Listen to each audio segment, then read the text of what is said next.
It's your boy Chuck coming to you off the cuff with some big time movie news. Let's get right into it. So, after the back of the heels of the disastrous box office run for the Marvels and the MCU, we're going to be switching gears a little bit today, and we're going to be talking about their competition, DCU, and their upcoming film, slated to come to us December 22nd of 2023. Of course, I am talking about here Aquaman 2 in the Lost Kingdom. Now, if you've been watching the channel and my previous video on this subject, you would know I feel this title needs to maybe be reworked into Aquaman Lost Profits or Aquaman 2 Just Lost, because honestly, I don't see this film doing anything for that studio but losing money. And I wanted to talk about a couple articles we got on the subject. So first, we got Deadline reporting this film's opening weekend numbers. And my, oh my, oh my. When I tell you things aren't looking good for DC, it's already not looking good. They're projected to come in around after the opening weekend, somewhere in the range of $50 to $60 million. Now, before I continue on this point, keep in mind, the first movie made $67 million in its opening weekend. And we all know it ballooned into this overnight success. But the first weekend, the first movie made $67 million. And you're telling me the projections we got now are for the second movie in its opening weekend, $50 to $60 million. So the projections that's been given by Hollywood, if you will, the Hollywood reporters, you $7 million down from the last project. I would have thought you wanted to go the other way, you know, maybe double up, triple up. But I'm no business exec. Hey, maybe that's the strategy you were going for. Pretty weird strategy to me. But with those said projections, I feel you're not even going to do that, because to keep it honest, the projections for these films this year have been way off. They've definitely been off. Look at the projections for the Marvels. So if they're telling you you're going to land in the $60 million mark, I would suggest that you're maybe going to be somewhat, maybe not even right on the money with the Marvels. I feel like this is maybe going to come in somewhere between 45, 46 million. That's just my opinion on it. I see it on a good day, 48 million. But it seems that these numbers has movie theater owners concerned. We have another article here dropped by Variety, and y'all know I love Variety. This was authored by Rebecca Rubin. She's talking to Corey Jacobson, owner of Phoenix Theaters Entertainment. And boy, he does not have any good words for Aquaman. You know, in fact, he says, you look at the release schedule from now to the end of the year, there's not a film that, you know, stands out like Aquaman, like Avatar, and that would hold up through the holiday season. Nah, that ain't it, y'all. Listen. Damn, you know, that's tough. But going off those projections for the movie, I would say that as well. I don't see Aquaman carrying the holiday season. I don't see this carrying the holiday season on his back at all. Who wants to go see this movie? Where is the excitement at? I don't see any excitement. I mean, the marketing for the film has been horrible. You've done horrible marketing for this film. If you look at the marketing, what marketing have we really had? Oh, that's right. The marketing that we have had and any news we have had related to the film has been about backstage drama. So yeah, I don't see this being, you know, a triumphant holiday season for DCU. I don't see them cutting through, you know, the bad string of bad films they already had. I don't see that happening. But we got some more interesting things coming out of this article. We got a Jeff Bach of exhibitor relations, whatever that means. I'm not sure. But Variety got a quote from him, so he got to be somebody. He says, can the film get through the DC noise? All that negativity that's out there? I don't think it can, because that's a very uphill battle, you ask me. There's a lot of stuff working against this film, including the own studio it's coming out of.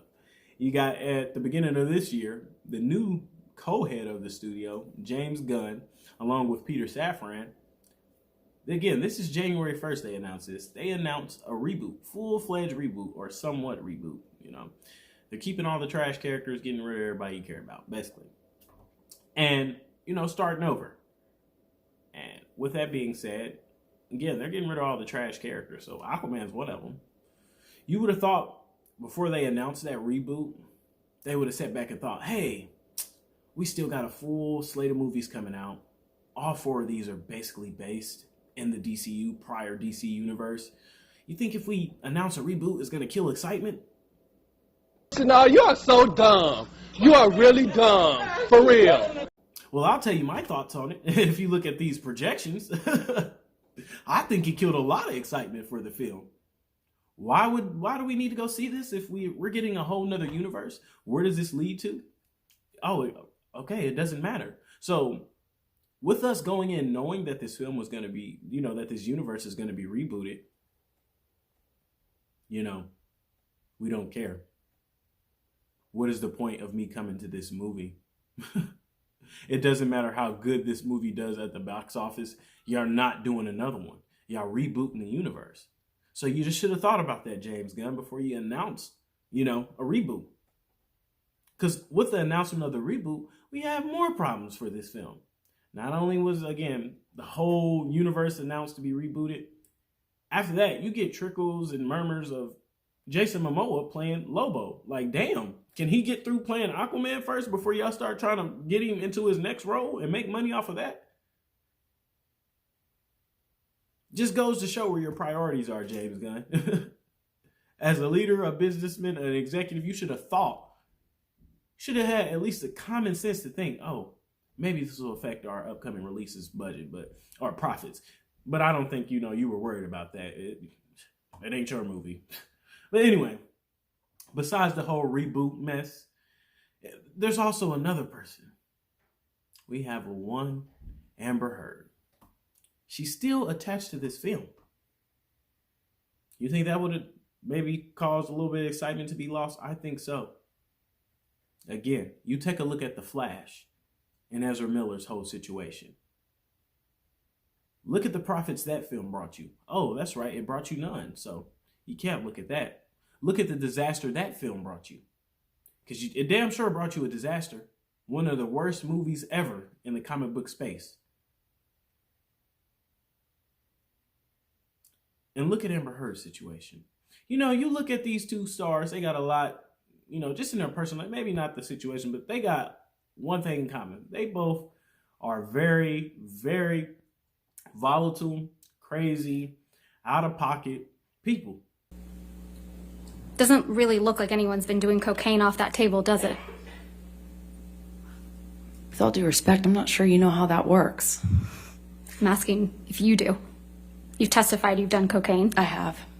Doesn't really look like Mr. Depp or anyone was doing cocaine off that table, does it? I beg to differ with you on that. When you snort cocaine, typically it goes into your nose. One time.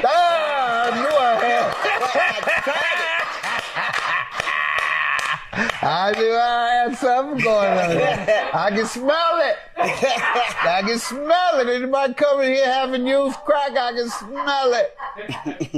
I smell a little crack in you. Might have been 30 years ago. The more I look at you, the more you smell like crack. Fried. Because Amber Heard ain't nothing but fried, baked, goofy. Why would you have someone like that attached to your project? A known liar.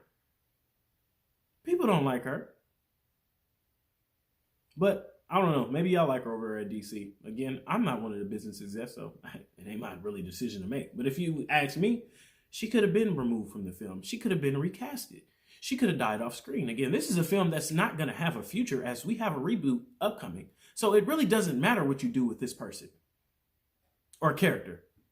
She could have been gone.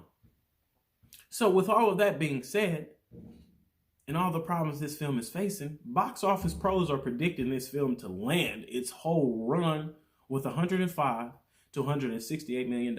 That's worse than The Flash. I see it, matching the Marvels, possibly even doing worse than the Marvels.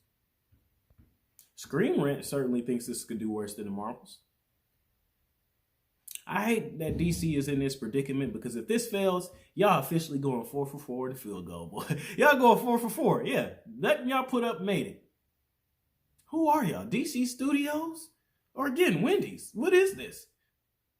You're gonna have Shazam, Fury of the Gods, The Flash, Blue Beetle, and Aquaman? Not my DC. But yeah, it's not my DC. It's James Gunn DC. And so far, since you've been in, nothing that DC is releasing or doing has been profitable or looking good.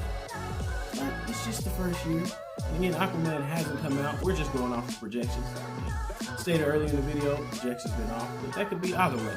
They could be either, predicting the film to get too little or too much. We don't know. We'll have to see. We'll let the film come out, but I'm gonna stick to it. Don't think it's gonna make money. Are you guys excited about Aquaman? Let me know your comments down there. Drop a comment, like the video, check out the other content. We go keep up on this as it comes out. I'm ready to do that review. Keep an eye on that. As soon as it comes out, we're dropping that review. But it's been your boy Chuck. We out.